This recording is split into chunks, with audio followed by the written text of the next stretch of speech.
We know about the success of Alibaba, right? Yeah. What were the top failures in your opinion?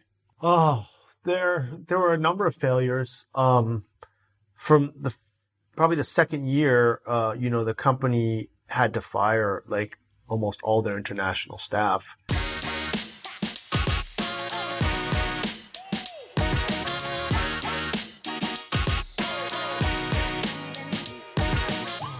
Okay, I'm thrilled to have Brian Wong on the podcast. Brian was the 52nd employee of Alibaba, and he wrote this book called The Tao of Alibaba. And Andrew, my business partner, he mentioned that to me, and I downloaded the book. I started reading it on my runs, and I loved it. And I thought, like, wow, I read quite a few things about the mission values, and there were quite a few chapters that I found very insightful.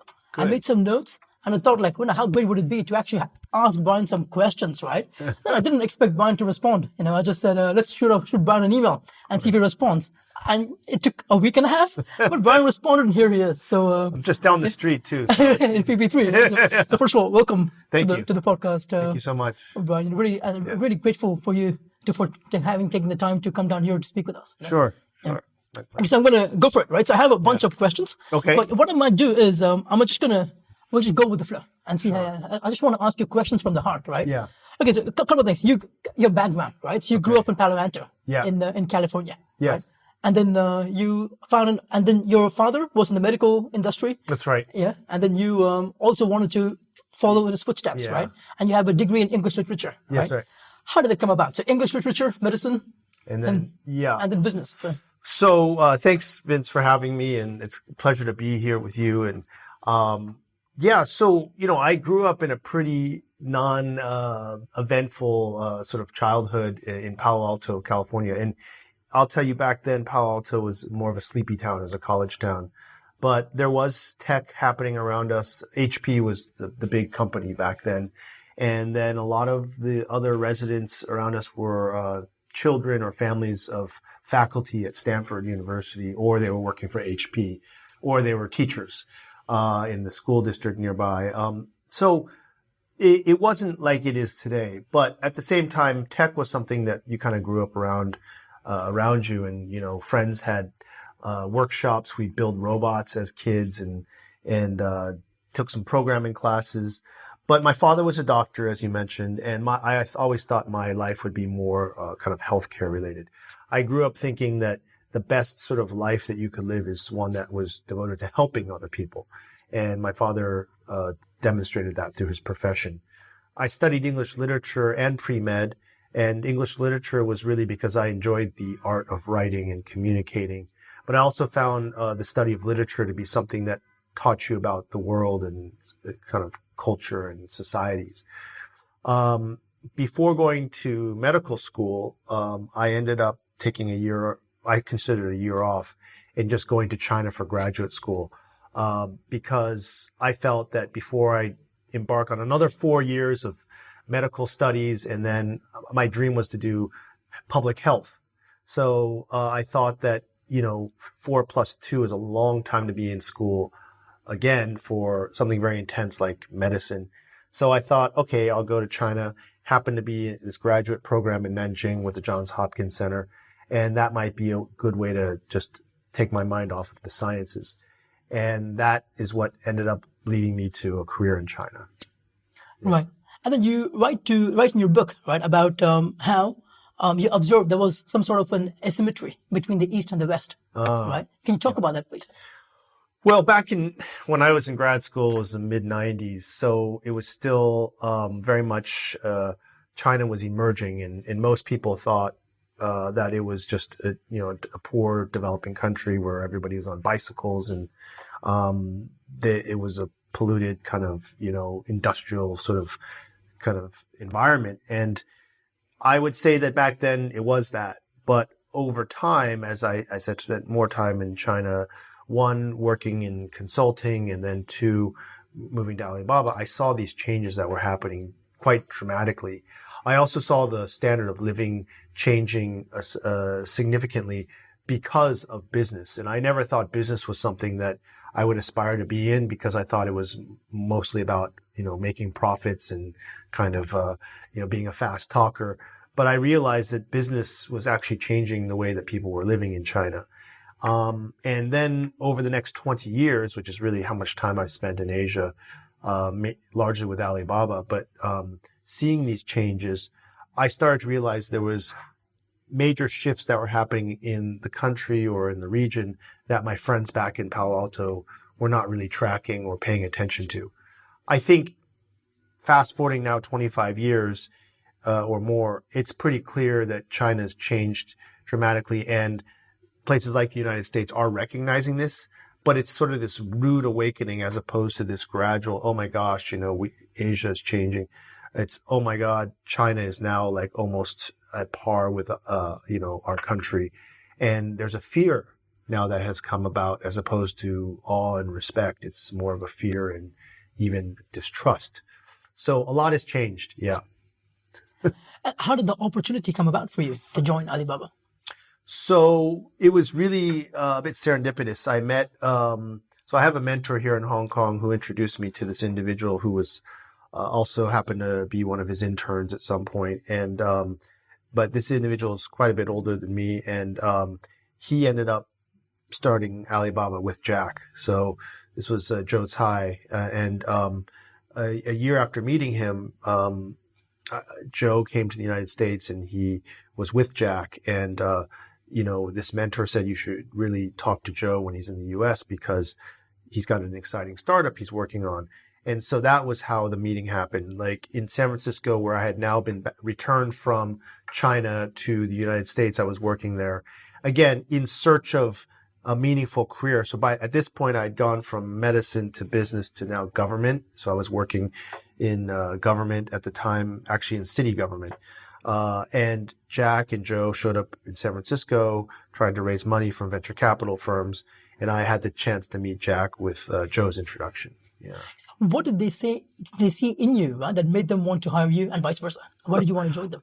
I'm not quite sure what they saw in me because I was still very young and inexperienced. Maybe they saw a young, naive American kid that they could bring to China and he wouldn't put up much of a fight. But I saw in Jack a vision, Joe and Jack, a vision to use technology to bridge the world. And when I was doing management consulting, most of my work focused on market entry strategies for multinationals trying to come into China or into Asia. And one of their biggest challenges was finding partners or finding suppliers or finding business, collaborators. And when Jack talked about the concept of Alibaba, to me, it made complete sense because a lot of my work oftentimes was spent going to the Canton trade show, looking for suppliers and to introduce to the clients. But, that's a lot of work of like physically having to go somewhere and then, going through catalogs, looking up companies, meeting people, then going to visit the factories. What Jack was proposing with this Alibaba concept was taking a lot of that work and putting it online and making it very accessible for both the buyers and the suppliers. And so growing up in Silicon Valley, I also believe technology can change the world. So when you mix these two, like market needs and technology, it seemed like a great business proposition. So after that meeting with Jack and Joe, were you totally sold or did you take some time to digest the proposition before deciding to join them? Well, I mean, like any good sort of student of, who tries to analyze things, you look at the risk reward, right? And at the time, 1999, Silicon Valley was booming. Like a lot of my friends were at like eBay and Yahoo. One of my friends who was in medical school even went and did an internship at Google, right? And I'm like, okay, this internet thing is real, but do I leave Silicon Valley or do I go to China to do this? And so I think, for me, it was sort of a tough decision, really, whether or not to leave the United States to go pursue this opportunity. But then going to China also, there was something that was really new in terms of this emerging market and also the blending of technology. So it seemed like a compelling opportunity. I said worst case that if everything went well, then, you've been able to ride that technology wave and be a part of what I call this emerging market phenomenon, and specifically like be part of this change of economic development that was kind of sweeping kind of the emerging markets at the time. If it failed, you got 2 years of good, work experience that helped you understand a market that you could go back to the US and apply to a normal job, because everybody at that time seemed to be interested in emerging markets and particularly China. Was your family supportive of the move and the digression from medicine?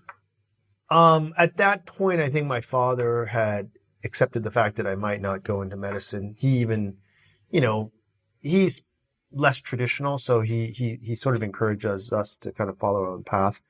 But I think they also thought it was an exciting time to be in the region. Yeah.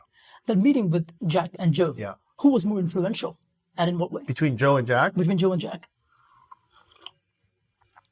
Jack was more influential in a charismatic, persuasive, sort of extroverted way. But Joe was persuasive in the fact that he himself had already gone all in the company. He had joined as a co-founder. He quit his, high-paying job at a private equity firm. And someone who's a Yale-trained lawyer who worked in Wall Street and at the top law firm and at one of the top private equity firms, and then decides to jump ship to join this company. I think that says a lot without him having to say anything. So it was a combination of both. I see. Okay. All right. Now let's come to the book, right? Yeah. So, Tao. So I've listened to many of your interviews, right? And then there are 3 components that go into it, you say? The path, harmony, and embracing contradictions, right? Yeah. Wow, Could you you remember all that. Plus, it's written down. So, Yeah. so if you could elaborate on that, please. Yeah.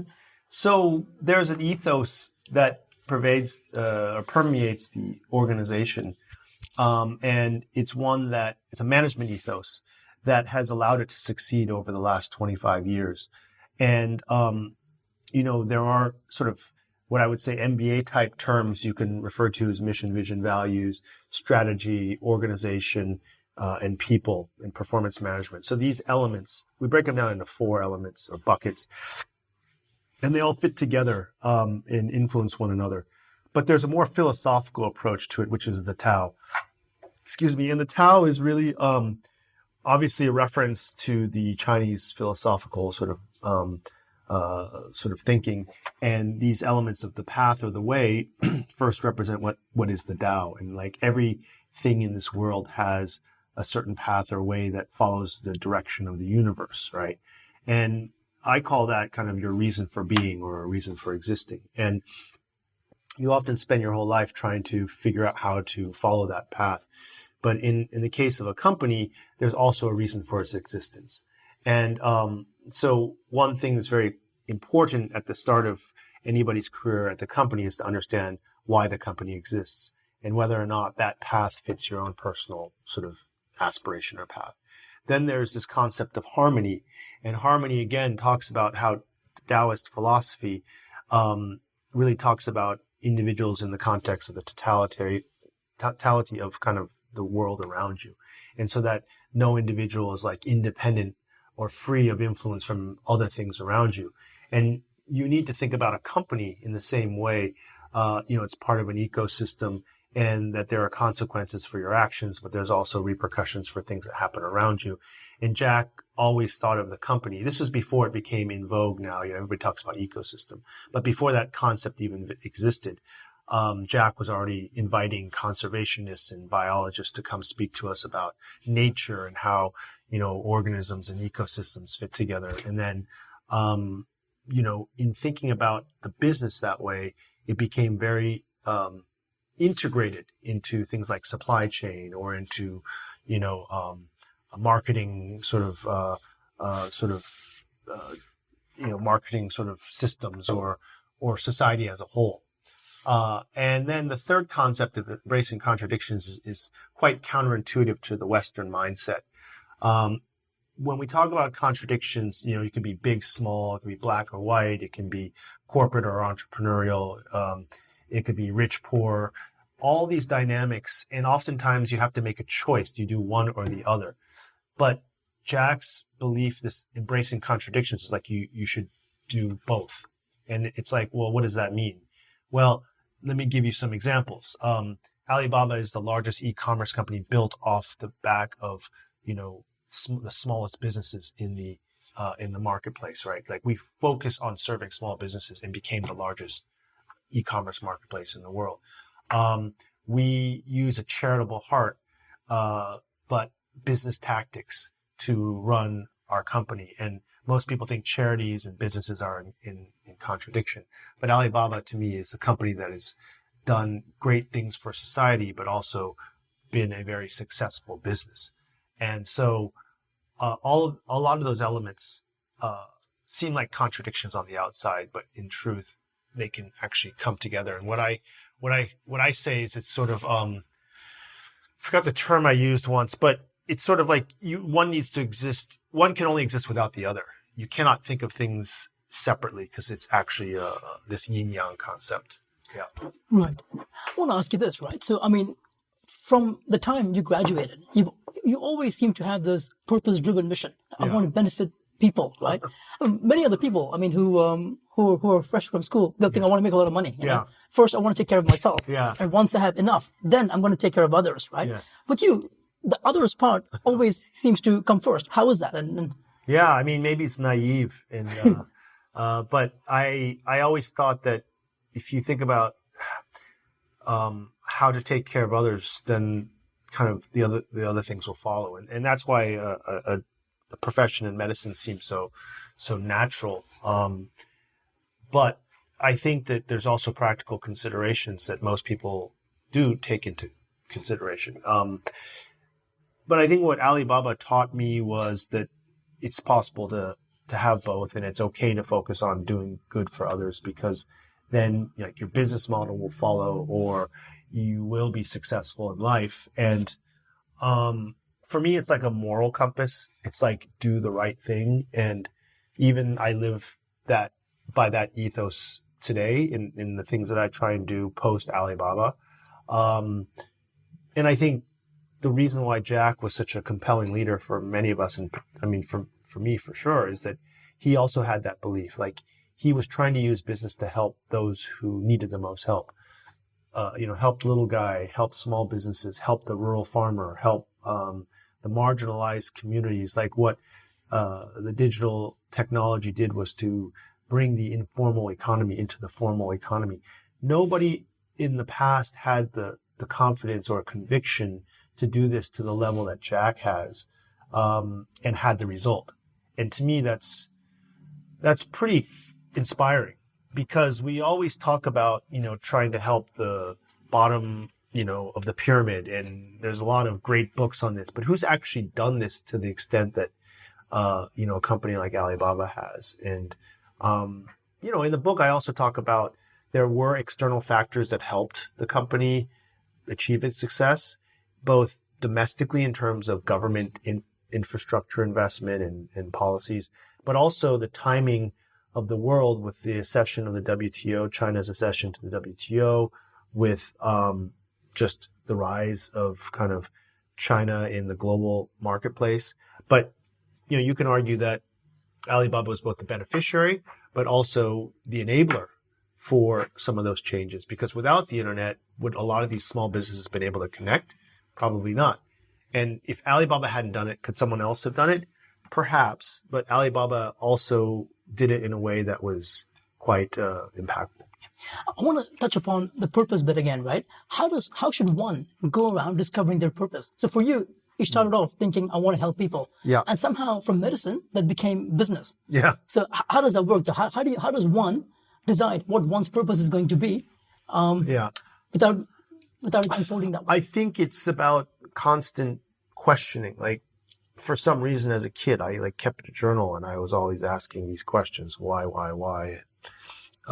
What's my 5-year aspiration or 10-year aspiration? And I still ask myself, when I am on my deathbed, what is it that I hope when I look back I will have achieved?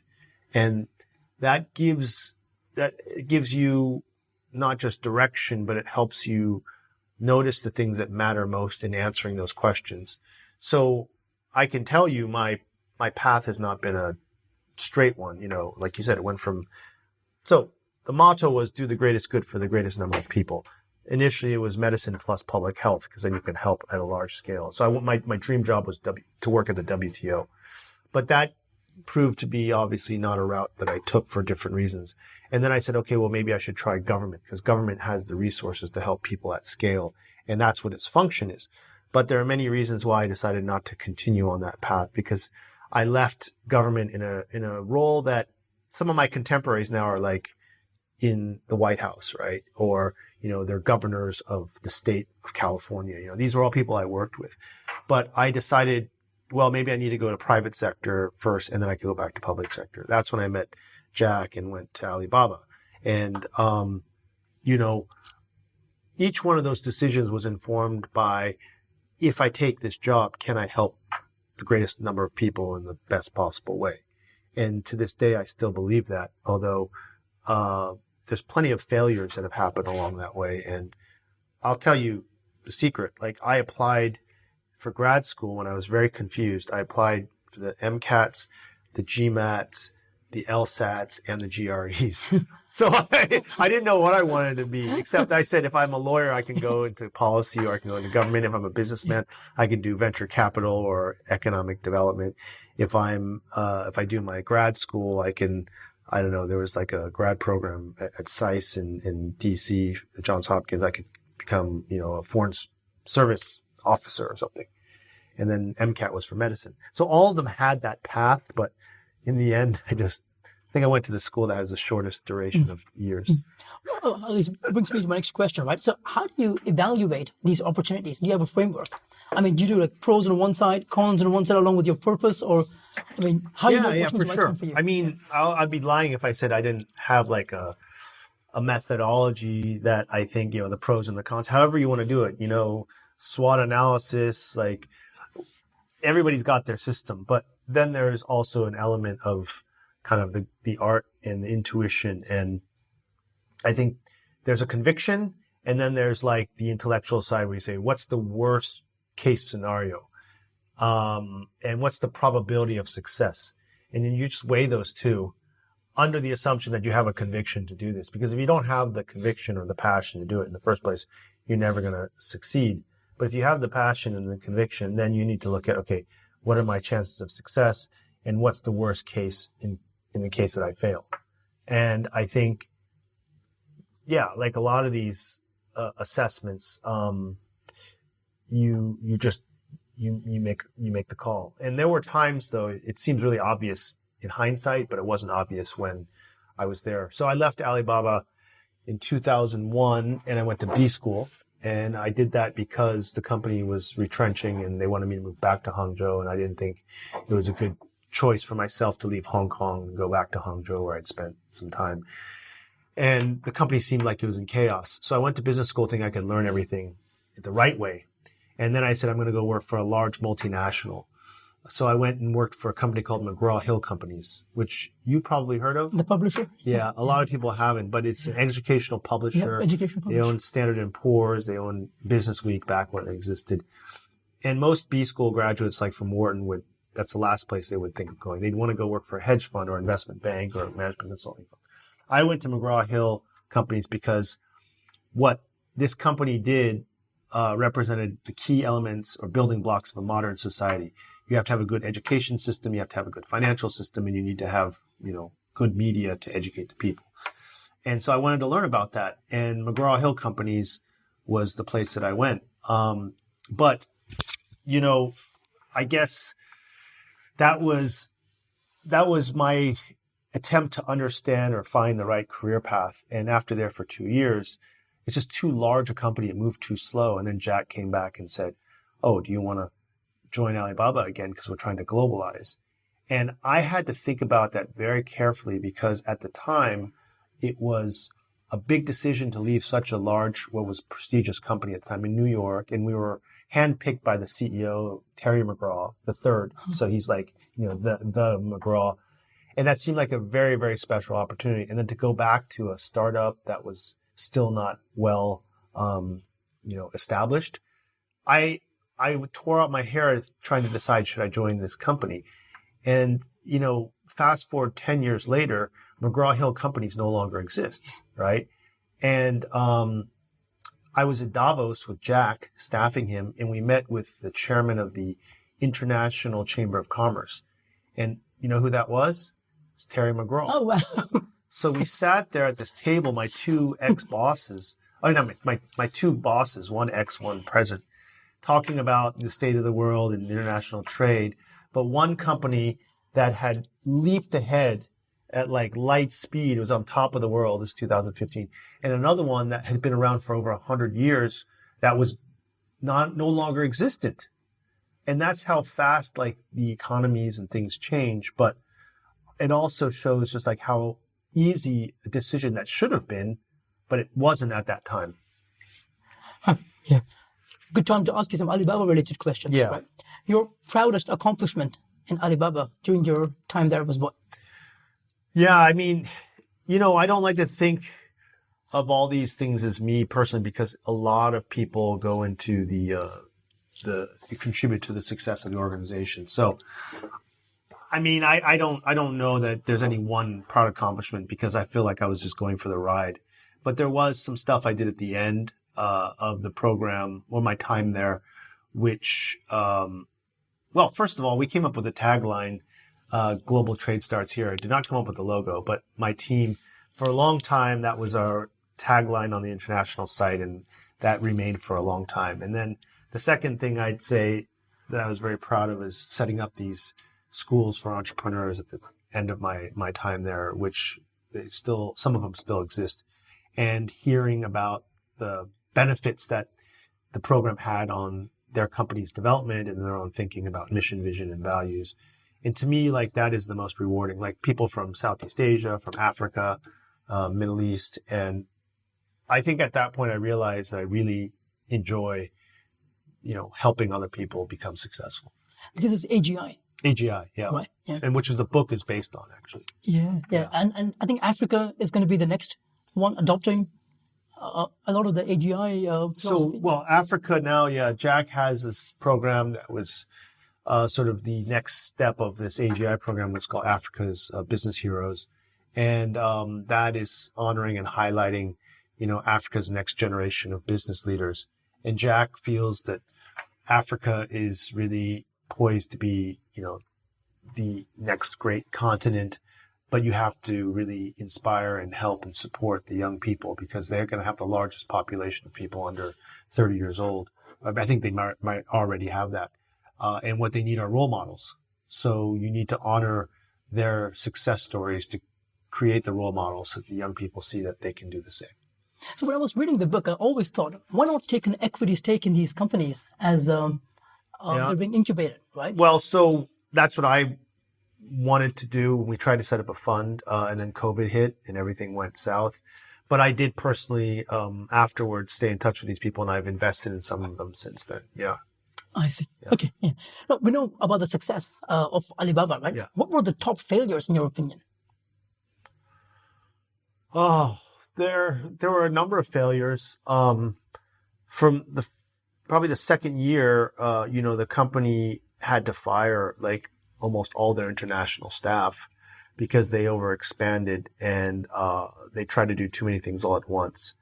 And the company was about 4 months away from bankruptcy. So I'd say that was a big failure in terms of underestimating the complexity of an international sort of business. Another failure was in 2010 or I think 2010 or 11, the CEO and COO of the listed company Alibaba.com, they had to resign because there was a number of fraudulent activities that were happening amongst the salespeople, not in any material way because it was less than 5% of their revenue. But the fact is that the value system had become diluted. And so the CEO had to take responsibility for that. And I think that was a setback in some ways. And I think like in the last 3 years, the company had a very strong position. There were changes, obviously, domestically in terms of policies and, Jack himself, became suddenly less visible. But I would say that the company at that time also lost its focus on the important things, and the values and the culture kind of got diluted. And as a result, I think the competition started to catch up.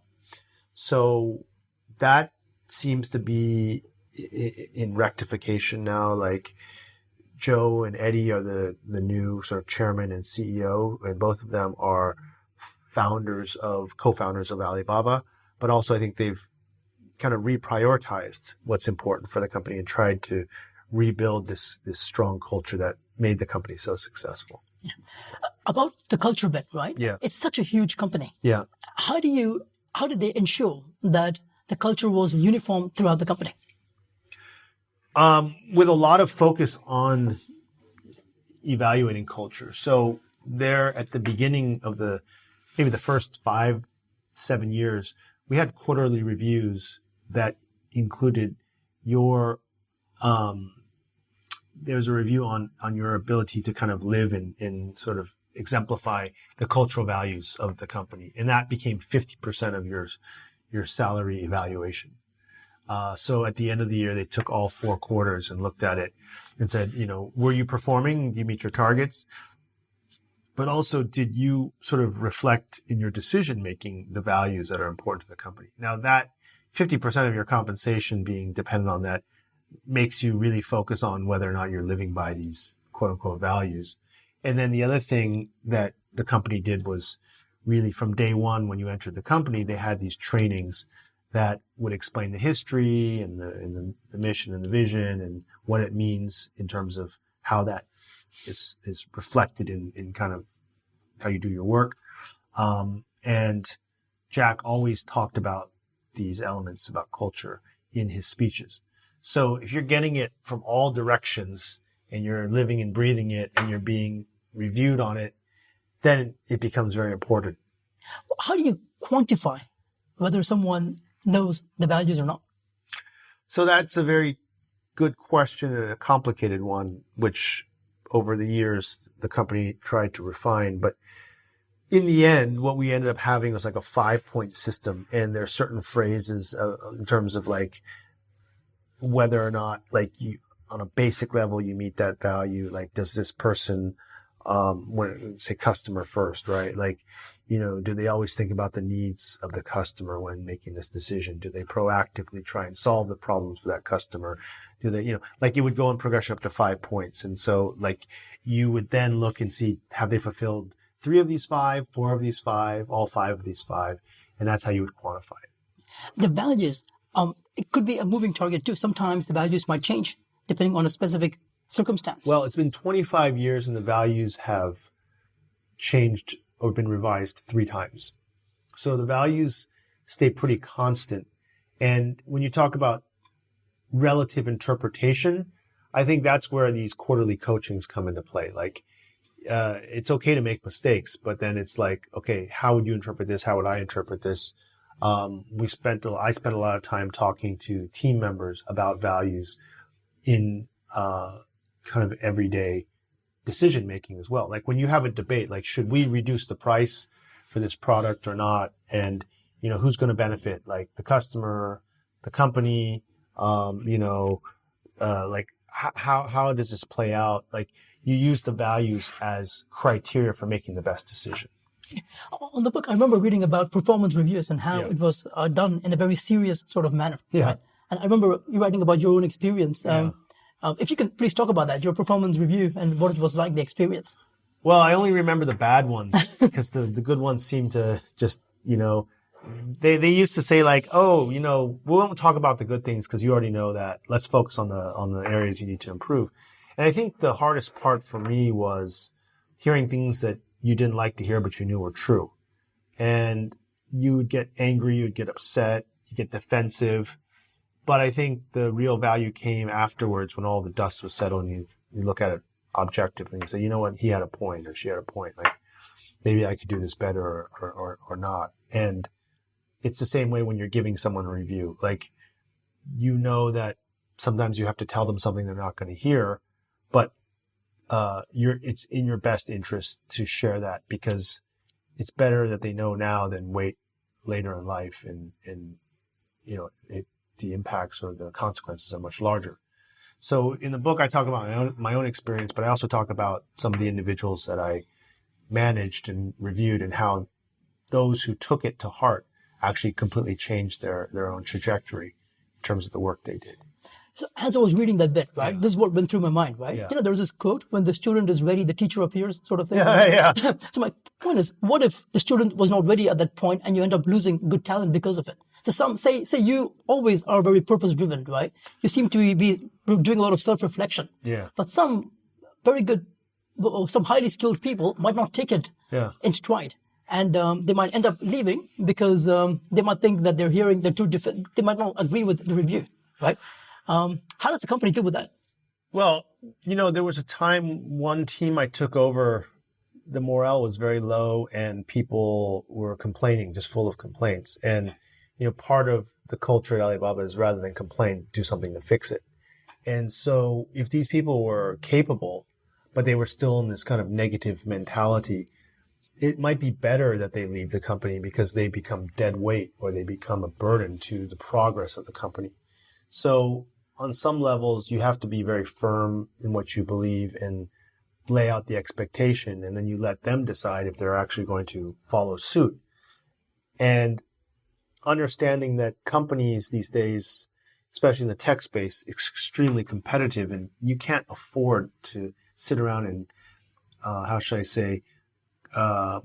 accommodate people's emotions to the extent where you harm the business. So it sounds a bit harsh, but at the same time, a leader needs to be decisive and say, okay, if we've been fair about this, we've laid out the expectation, this is how we do things in this company. And if you're not in line with that, it's okay.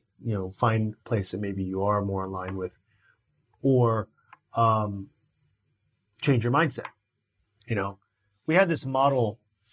If you're hiring, you have performance and values. And if you're like a high performer, or low performer, and then if you're you have strong values or weak values, it's like a 2x2, right?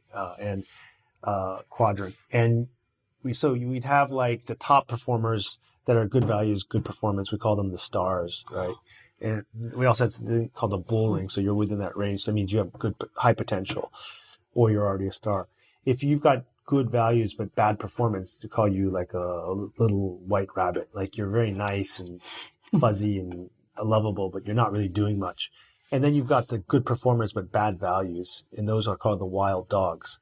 And so we always used to say, if you have to make a choice, which you have one bullet, who are you going to kill or shoot, right? Or who are you going to fire? And it's the wild dogs, because the wild dogs actually, even though they're good performers, if they're promoting the wrong values in the company, that can actually become destructive to your long-term company development. Another question that I had when I was reading that bit was, what about the managers themselves? Like, it seemed to be very hierarchical, the way it was structured, right? Oh. So assuming a manager does not know how to deliver good feedback, who's going to tell the manager? So we actually had a system early on, which kind of got diluted later, it was always 1/1 plus HR. So I would do the review, but my boss would sit in and monitor the review, and HR would be in the review. So that if I'm giving you a review, not only am I giving you your performance feedback, but my boss is watching how I do that, and HR is also supporting. So it's like, it takes a lot of time, believe me. Like when you're doing like your team reviews, let's say you have 10 people, like you're spending, sometimes hours with these people, just giving them their feedback, but you're also taking 2 other people's time. So some would say it's not efficient, but for the company at that stage, it was actually good, well-invested efforts that paid off.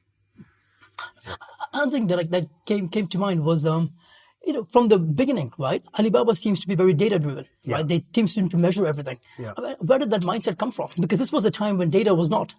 Analytics was not so common back in the day. Yeah, but still, internet, even back in the early 2000s, it wasn't like as intricate and detailed as it is now. You still had more data than you did in terms of traditional marketing, like more than you would going to a trade show and saying, I handed out, 2,000 catalogs, but you didn't know who actually looked at them, right? You actually have page views, you know where they're looking, how they navigate.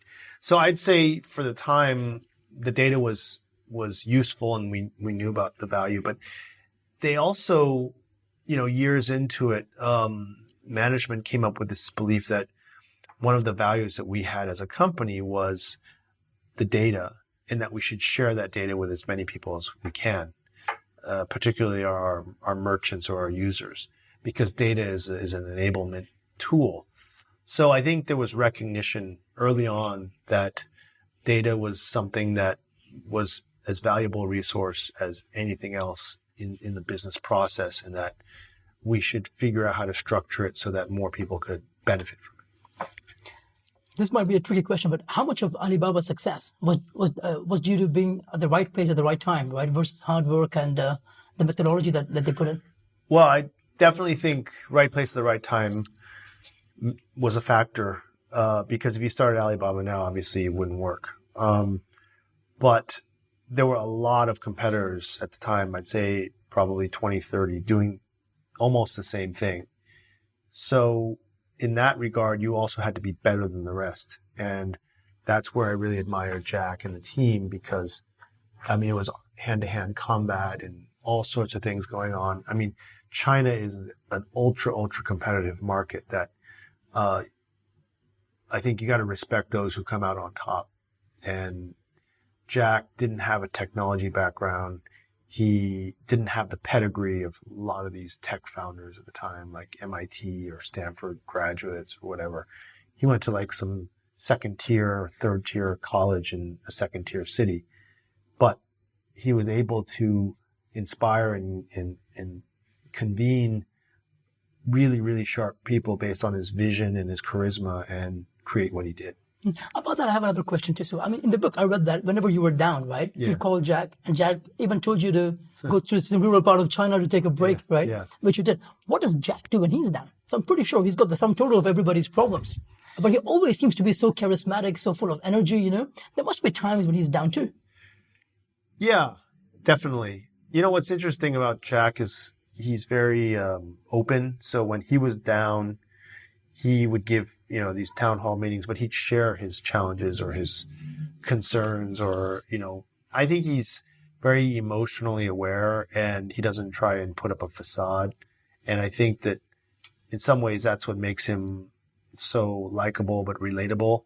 And Jack is someone, if you look at kind of the totality of his challenges and failures in life, most people would have given up a long time ago, but for some reason, it's a driving, motivating force for him whenever he fails or is down. He almost becomes more motivated. So that's a unique characteristic, but at the same time, what's required to succeed, I guess, in life. I've got a bunch of questions. Okay. I know I'm mindful of your time as well. I've got a couple of quick ones, right? Leadership, right? Yeah. How much of it is acquired? How much of it is inborn? What do you think? Can it be taught? I think leadership can be taught. I think people have what's inborn is your disposition, your personality, like introvert, extrovert, analytical versus kind of, more relationship based. I think where it can be taught is understanding yourself as best you can and then playing to your strengths. That to me would be the taught part. And then you're born with whatever personality you have. How can one do that? So say the top 3 qualities in your opinion for someone to learn leadership, right? What should they be doing? Should they be journaling? Should they be asking a set of questions or?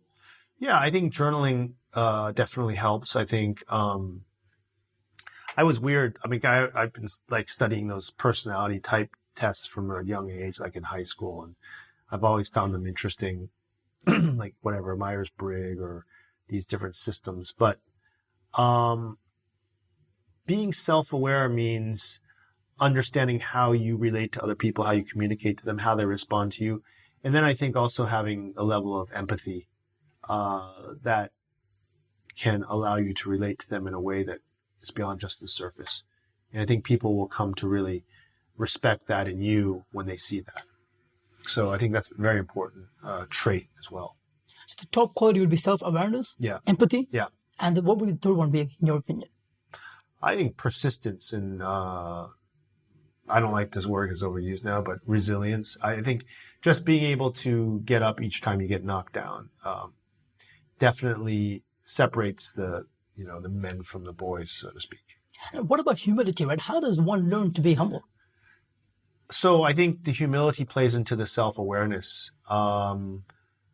Learning to be humble, I think, is related to also empathy and having appreciation for what you have and understanding other people's positions. So if you're already self-aware and empathetic, you will naturally be humble, I believe. Yeah.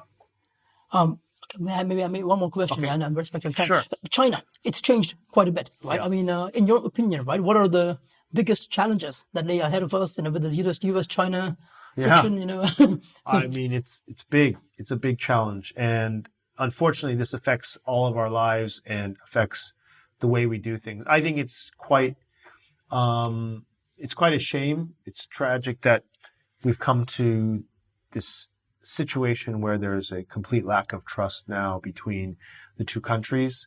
My hope is that that trust can be rebuilt or at least maintained vis-a-vis the people-to-people relationships.